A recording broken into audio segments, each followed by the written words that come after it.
afraid of. You see, because I'm a woman, a 51-year-old woman without an army to protect me, without a police force to surround me, without love and support from my own race or other people, I'm supposed to feel scared. I'm supposed to just back down. I'm supposed to be trembling in my boots from this person, because every person, men, strong men, instead of telling me, I'm going to back you, I'm going to support you, I'm going to be in your corner, are telling me, watch your back, darling, be careful. Men are telling me this, not women. Men are telling me to surrender, not to speak up for the people. I've got no physical force to fight these ones, but I understand that I can't be cowardly, even as they mock us. The accursed lot mock us.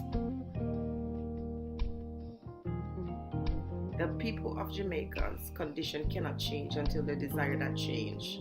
And if you understand that when you are coming out here and putting yourself out here and defending them, you can't do it from a place where if they don't appreciate it, you back down and you back off. You cannot do that, because you have to understand they're wounded. Many are wounded. They don't have to be that way. They can change. They can accept the fact that they are not, a cursed lot. A very pleasant good afternoon, ladies and gentlemen. Welcome once again to the People's Forum of In the Streets with Big Stone. Today, ladies and gentlemen, I want to talk about my friend Jenni Rren, fellow vlogger, real royal empress, a woman of substance, a woman that just does not speak from her mouth. She speaks from her heart. She speaks with intelligence. And not only that, she walks the walks that she says she's going to walk. I'm talking about Jenni Rren. Jenni Rren is a woman that I saw on YouTube. And I was taken aback because she was very soft-spoken, very intelligent, and she touched on some very important topics that need to be discussed, especially by a woman. And I started to follow her and watch her to see if the locks that she have on her hair represents the trueness of her heart. And ladies and gentlemen, I was blown away by some of the things that she talks about, some of the topics that she touches that some people might see it as quote-unquote taboo, but she goes there with articulation and intelligence. And I said to her, after sending her a friend request and we became friends, and I said to her, I said, Jenni, I would love to invite you to come to Jamaica, to come to the Paul Bogle Foundation, to come to the lighting of candles, to experience what the Right Honorable Paul Bogle have experienced. And as you can see, ladies and gentlemen, he's right here on my chest. And above me, of course, is another of our hero, the Right Honorable Marcus Mosiah Garvey. And I thought I would have heard some, oh, maybe I'll make it this time, and some excuse. But ladies and gentlemen, let me tell you something. She said, Big Stone, I'd be delighted to walk in the footsteps of our ancestors. And ladies and gentlemen, Jenni Rren came to Jamaica. She stayed up all night. When I say all night, she get up from early in the morning, then we drove all the way from Kingston to St. Thomas, a 2.5-hour ride. And then she went to Stony Gut, stayed here from the candlelight start at 6 p.m. sharp. This is the year 2016 we're talking about. And she stayed up from 6 p.m. until 6 a.m. I was there with her. I watched her. She did not one time. She stand up like the real warrior that she is. But guess what? I'm not going to be just talking about this. I want you to see for yourself. So ladies and gentlemen, this is Jenni Rren in Jamaica, St. Thomas on the 11th of October 2016.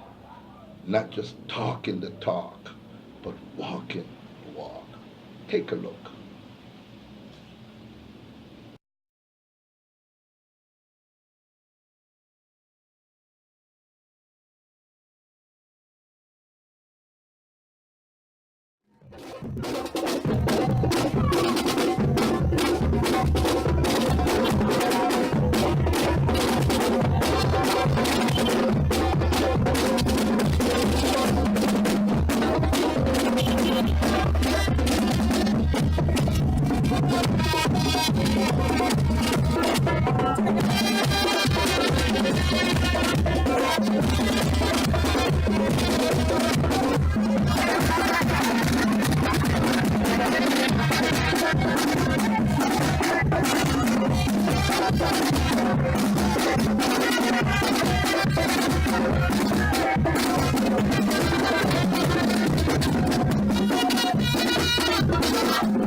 151 years ago, the day when Paul Bogle and the people of St. Thomas decided that they had enough. So they headed to Morant Bay to exact justice for what had happened to their men who had only gone there to have a conversation. I am walking today. I'm exhausted. I haven't had any sleep. I stayed up all night, and now we're making our way down to Morant Bay. And I finally know what it feels like. It's one thing to say you empathize with the ancestor. You understand their plight, but until you put yourself in their shoe, staying up for an entire night, fasting and praying, and headed to deal with their oppressors, that could not have been an easy thing. I am so tired, but I am moved by their experience. So I walk in their footsteps. Until you are prepared to walk in the footsteps of your ancestors, you have no right to be free. Because freedom was a price that was very high. Individuals sacrificed their lives for freedom. One that I can't take for granted, and one that I am not willing to forget.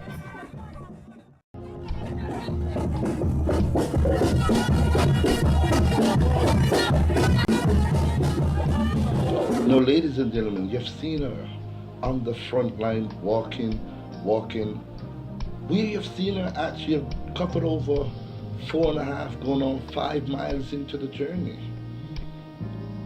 And when I thought she would have given up, she said, I'm going through to the end, Big Stone. I'm going through to the end. When we got to the Paul Bogle School, the Paul Bogle High School, that's about 1.5 miles away from the 6.5 miles that we were supposed to walk. I had a talk with her. She barely could speak from her mouth because she was so focused, but she was continuing on. This is what it looks like. 5 miles away from where she started. Take a look at Jenni Rren.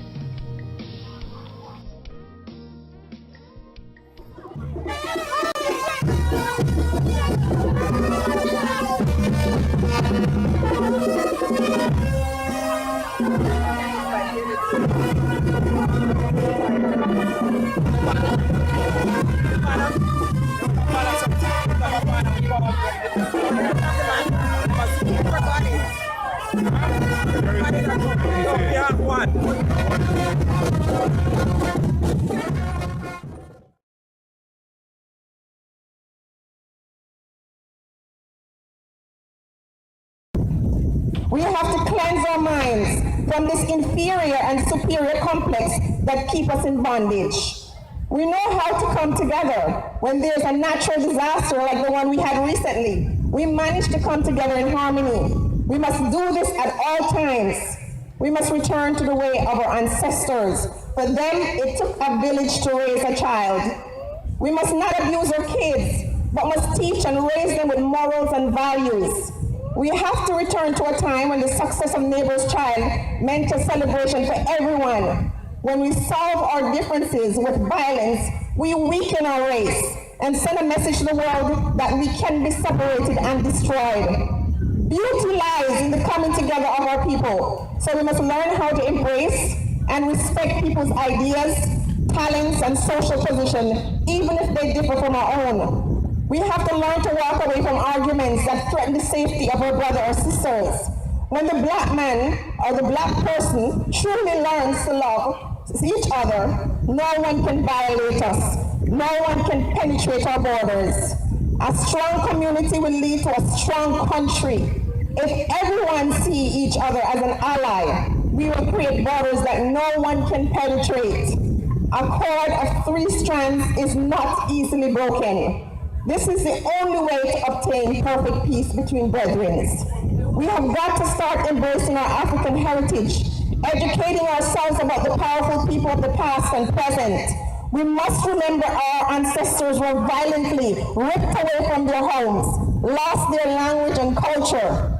Because of that, many of us have no spirit, so we no longer connect to each other spiritually.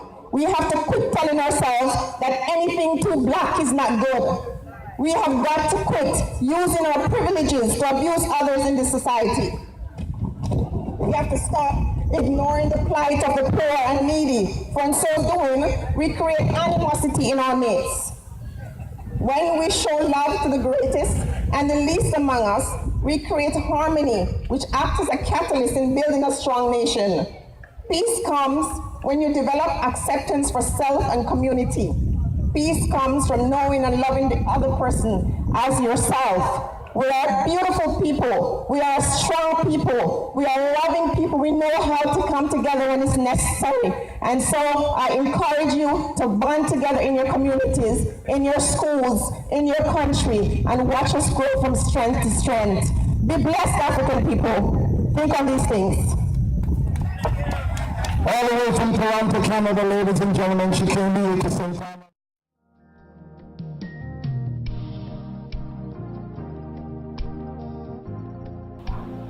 Now that you've seen Jenni Rren, ladies and gentlemen, she continued to walk and she walked and she walked until she got in front of the courthouse in Morant Bay. She was tired, but she still garnered the strength to come on stage and deliver a resounding speech to her people. Jenni Rren, Big Stone Record stands in solidarity with you. We fear no one but the Almighty God. We fear no mortal man on this planet Earth. We have no weapons of mass destructions. We cannot fight those type of war. But the war that we are fighting is a spiritual war. The war that we are fighting, we are armed with His Imperial Majesty, the Right Honorable Paul Bogle, the Right Honorable Marcus Mosiah Garvey, Nanny of the Maroons, Sam Sharp, and all the great freedom fighters of our ancestors. You know why? Because we do not just talk the talk, we walk the walk. So my sister, fear no one. I love your spirit. I enjoy meeting you and your husband. We had a beautiful time in Stony Gut, and we're looking forward to seeing you come back to Jamaica again. Jenni Rren, Empress Jenni Rren, I salute you on today the coronation of His Imperial Majesty and Empress Menen. So walk good, Jenni Rren, and tell everybody how the Rastafari live. Thank you for watching, and I do hope you all can have